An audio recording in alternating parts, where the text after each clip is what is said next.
Salut! Alors, aujourd'hui, c'est la 66e journée depuis le début des enrichissements que je fasse le plugging, l'éco-jogging. 66 jours, avec 8 km par jour, avec jusqu'à 15 litres de poubelle chaque jour. Ça fait une totale d'un peu plus que 500 km, 528 km et environ 1000 litres de déchets. 1000 litres de déchets sur 500 km. 1000 litres, ça veut dire une tonne de déchets sur 500 km. C'est quand même incroyable. Ok, j'ai envie de vous montrer ça. J'ai des sacs biodégradables de 20 litres en fait. Et là, ce sac, il est à 2 tiers rempli, c'est-à-dire à peu près 14-15 litres de déchets que je ramassais aujourd'hui. Je fais 8 km chaque jour et chaque jour, je ramasse jusqu'à 15 litres en fait. Jusqu'à 15 litres chaque jour. La période estivale est en train de se terminer. Du coup, il y a beaucoup moins de touristes ici, comme pendant l'été. Il y a beaucoup moins de choses dans la forêt, ça se fait remarquer. Donc je vais sûrement bientôt me concentrer sur les plages. Par contre, pour terminer en fait cette période estivale, je vais vous montrer un peu les campings, les centres séquestres en fait, qui sont à la frontière de cette forêt, parce que ils sont sources ces poubelles que je trouve ici depuis l'été. Depuis 66 jours, une tonne de déchets. On y va.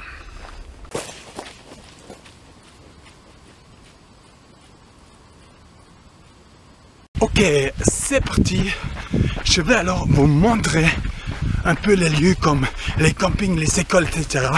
qui sont sources de déchets dans cette forêt. Ok, là nous sommes en pleine forêt et là derrière moi il y a un camping. Ok, là nous sommes en pleine forêt et derrière moi un camping. Ok, alors nous sommes en pleine forêt et derrière moi il y a un camping. Ok, alors toujours en pleine forêt et derrière moi un camping. Alors toujours en pleine forêt et derrière moi encore un camping. Ok, nous sommes en pleine forêt, en zone protégée, mais en fait non, il y a un piste cyclable, mais il n'y a pas de corbeille, il n'y a pas de poubelle. Donc les personnes qui passent par ici, ils jettent. Nous sommes en pleine forêt, en zone naturelle protégée, mais en fait non. Et il y a la piste cyclable, il y a donc les touristes qui passent par ici, par contre il n'y a pas de poubelle, il n'y a pas de corbeille. Donc forcément les touristes, ils jettent par terre. Bon, il y a beaucoup d'affiches ici dans la forêt qui parlent de l'importance des forêts. Pourtant, il y a aussi les intérêts de l'industrie forestière. Et donc, vous avez vu derrière moi, il y a une parcelle qui est totalement libérée des arbres en fait. Tous les arbres sont abattus. Et en plus de ça, vous avez vu également, il y a un seau. Alors, nous sommes en pleine forêt, enfin, dans un territoire où il y avait une forêt avant. Et en face, il y a un parc animalier qui attire forcément les touristes, et les touristes, ça produit la poubelle. Ok, nous sommes ici dans une zone de chasse et de faune sauvage, mais en fait non, derrière nous, il y a une école. Ok, nous sommes en pleine forêt, mais en fait, il n'y a pas de forêt derrière moi. Sûrement une protection anti-feu de forêt. Et je sais pas, pourquoi pas abattre en fait tous les arbres et mettre des bétons partout, en fait, comme ça il n'y a pas de feu. Ok, nous sommes en pleine forêt, mais derrière nous, il y a un centre séquestre en fait, ce qui attire les touristes, attire la poubelle. Bon là, il y a un cheval tout seul et en liberté. Je trouve ça plutôt cool. En plus, il est beau. Je pense qu'il est sorti de là où il appartient.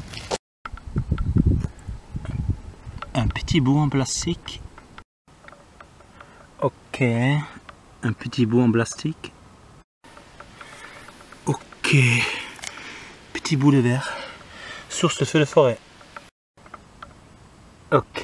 Petit bout en alu qui reflète la lumière, qui est source de feu de forêt. Ok. Là on a des clopes. Ok. Boisson Capri-Sun en alu, donc source de feu de forêt. Ok, un papier en papier plastique. Ok, une ficelle. Ok, à côté, une boule de cigarette, source de feu de forêt, hyper dangereux. source de feux de forêt. Du plastique. Ok, gros bout de plastique. Du plastique. Ok, plusieurs morceaux en plastique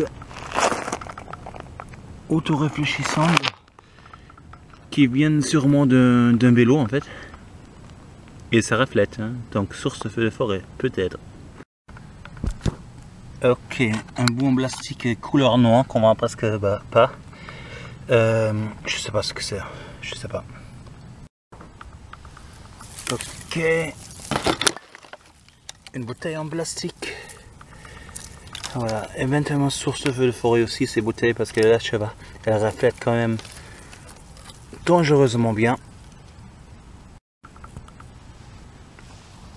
Et deuxième bouteille en plastique juste à côté. Ok, une bouteille en plastique. Ok, là on a un bout d'aluminium qui reflète bien. Et au milieu des séguis des pins, bah ça peut carrément provoquer un feu de forêt. Ok, une carnette qui reflète bien dans le soleil à 500 mètres du passage des arbres abattus. Et là aussi avec les aiguilles des pins. Source de feu de forêt. Ok, un papier alu au milieu des aiguilles de pin, donc ça peut facilement déclencher un feu de forêt. Risque de feu de forêt. Ok, papier alu. Et vous imaginez bien, source de feu de forêt.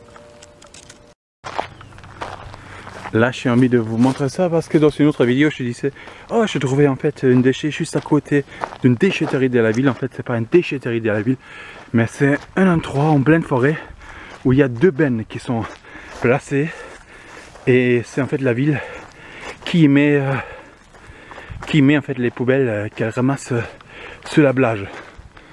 Et parfois en fait la ville travaille pas aussi bien et du coup on trouve en fait des déchets juste à côté. Mais bon, en soi c'est une bonne chose quand même.